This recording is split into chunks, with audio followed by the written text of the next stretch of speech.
ቀለበት ያረጋችሁ ወጥቻለሁ አለች ይቅርታ ይደረግልኝ አዋርጋለሁ ስተት ነው ወጥቻለሁ ብላ ነው ያሳወቀች አይ ለተውጣት ስለአለች ነው አንሱና አናቀ እሱ ፈጣሪ ይሄኛው ደግሞ ሌላኛው ድምጽ አሁን ቅድም ያወራው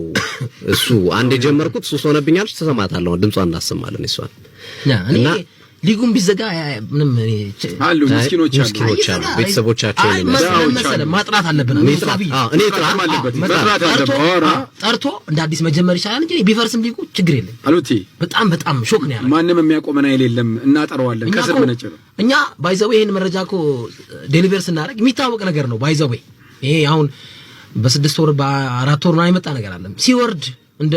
ባህል ይዘውት የመጡት ነገር ነው እንጂ ይሄንን ማንንም የተናገረ ነገር የለም እኛ ነን ያወጣነው አይደል እኛ የሚደርስብን እናውቃለን የሚያቀዱልን እቅድ እናውቃለን ያስገድሉን እንደሚችሉ እናውቃለን ግን በቃ ይሄን አድርገን ትውልድ ማዳን ብንሞት ምንም ይቆጨን ማርያም ምንም በእውነት እኔ ብሞት አይቆጨኝ በጣም እውነት በጣም አዎ